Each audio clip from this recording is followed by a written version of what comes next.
In this episode, I take some quiet time to reflect on the year that's been, the lessons, the shedding, and the moments of realignment that have shaped me both personally and spiritually. I also touch on what's coming next, the festivals, the fairs, the retreats, and the new awards ceremony, and some fun new services still under wraps. Join me for a fun episode and have a very Merry Christmas. I just wanted to sit down and record something a little longer today, so it's not rushed, not polished, just honest. So this year has stretched me a little bit, it's taught me, this year's humbled me, and it's strengthened me in ways that I didn't expect.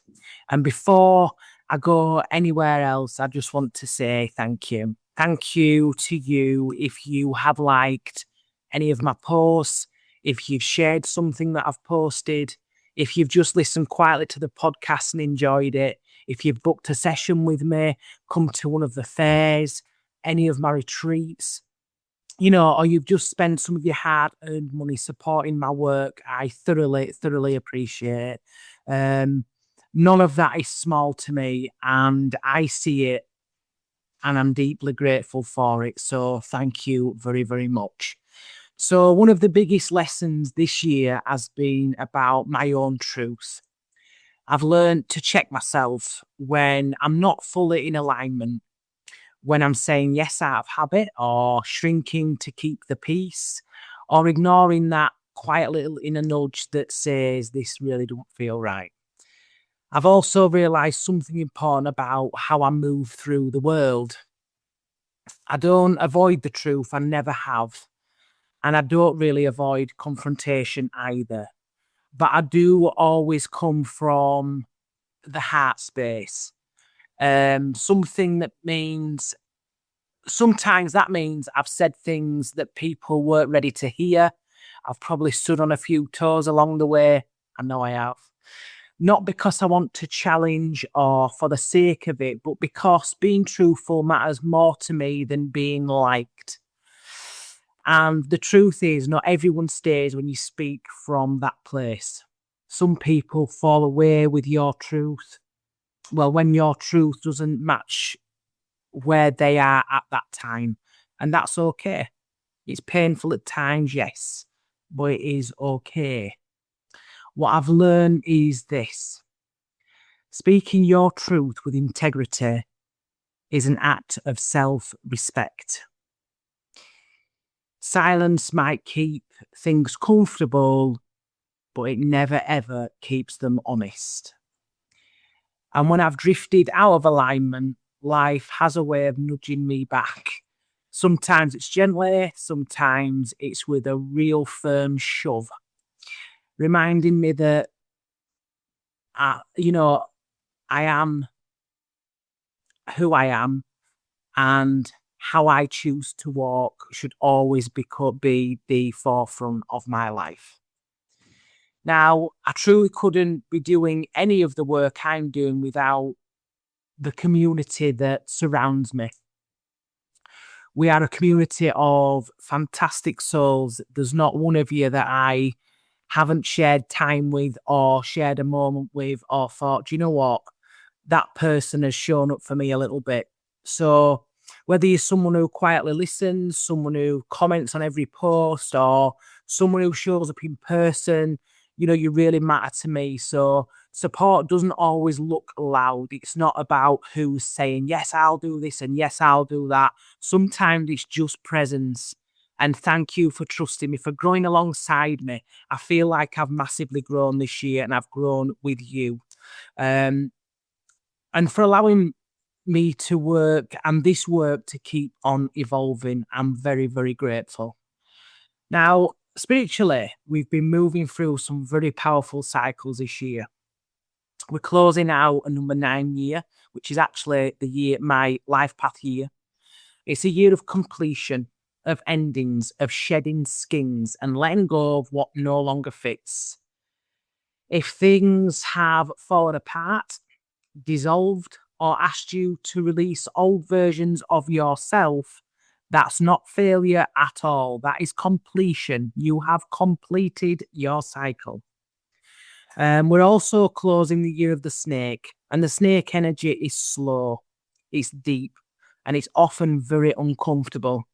It asks us to shed identities, relationships, beliefs, and patterns that are no longer in alignment for ourselves. The snake doesn't transform loudly, it retreats, it softens, and it sheds very, very privately.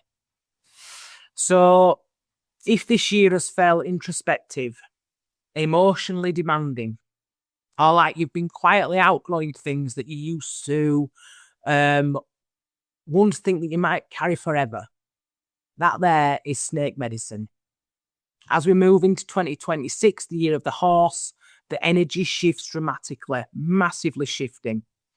The horse energy is about movement, freedom, courage, and truth.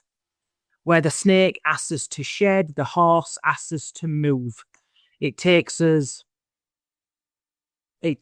space. It travels lighter.